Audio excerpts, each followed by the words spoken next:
Hi guys, I'm Borysenko. I'm an analyst and independent journalist covering the far left in America, and I want to tell you the number one thing that Trump could do to absolutely cripple the organizing efforts of the far left.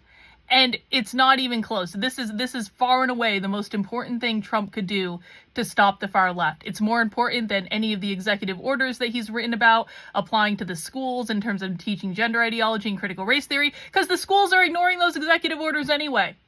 This is more crippling than any defunding of the colleges that Trump could do, because the colleges have massive endowments. Trump isn't actually hurting them as much as people think they are. The number one thing that Trump can do to stop the far left from organizing is to abolish the unions. All unions.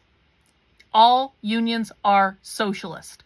That's not to say that every single person in a union is a socialist. Obviously, that's not true. But there are a lot of people who have to be in unions because it's part of their job that they don't even want to be in. And guess who controls the organizing structure of those unions? The far left.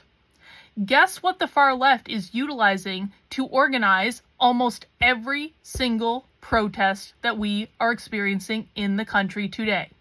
The unions. The SEIU, the leader of the SEIU, that's the Service Workers International Union, just got arrested by, was it ICE, I think, because he was protesting an ICE facility a couple weeks ago. This was a big hullabaloo. They were all upset about it because the Trump administration arrested the head of the union because they were protesting ICE.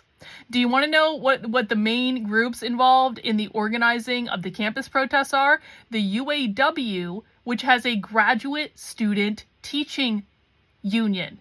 There is actually, within the United Auto Workers, there is a whole segment that's dedicated just to graduate students in the United Auto Workers. The students some of the students that got expelled from Columbia were actually United Auto Workers union members that were utilizing the unions to organize. I spent all of last weekend listening to the Socialism 2025 conference, and in presentation after presentation after presentation, you got these academics getting up talking about how they are using the unions at their colleges and universities to organize all of the leftist professors in order to take action against the Trump administration.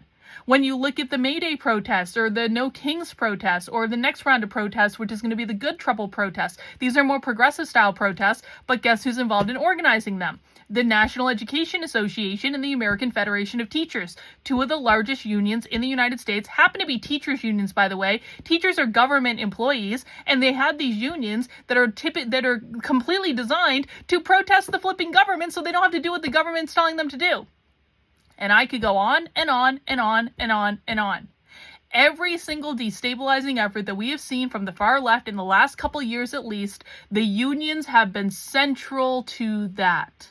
Because the unions have been completely co-opted by the far left as one of their primary organizing and recruiting vehicles.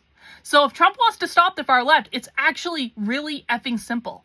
Abolish the unions, especially the teachers' unions. Listen, I'm not a lawyer. I don't know the total legality of if Trump can sign an executive order abolishing all unions, but I do know that teachers' unions are government employees. So why do they even exist? Why do publicly funded employees have the right to organize against the people paying their flipping salary, which is us, the taxpayer? I don't even have kids, and I pay the salary of teachers, and I do not appreciate that when the schools and the teachers unions are being used to organize for the radical revolutionary far left in America. It's not cool, man. It's just inconsiderate. So if Trump were serious about this, that is exactly what he would do. He would abolish the unions. The unions are the primary organizing vehicle of the far left. This is where they are recruiting and radicalizing a lot of people. This is where they are organizing protests. This is where they are organizing disturbances. And if you go down through almost every major leftist event that has taken place, at least since Trump got into office and probably longer before that, you are going to find the unions at the center of the organizing structure.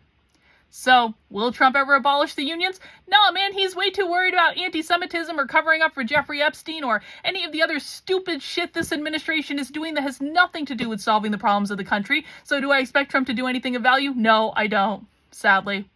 We have to stop expecting politicians to save us because they will disappoint us every single time. We have to save ourselves. So if you want to learn about the far left, I will show you what they're doing. I will give you the evidence. I will show you the presentations from the Socialism Conference where they are explicitly talking about using the unions to organize. I will do all that stuff on my channel, on my Substack. You can find that at Karlyn, KARLYN.substack.com. You can find me on YouTube, Rumble, X, Kick. I stream this stuff all the time. And if the Trump administration doesn't want to hinge into reality, I mean, you still can. At least you'll be prepared when the socialists take over, but, you know, could have been prevented had anyone wanted to do anything about it, but no, we had to worry about anti-Semitism and covering up for Jeffrey Epstein to protect Israel. Hope it was worth it, Trump. Talk to you guys soon.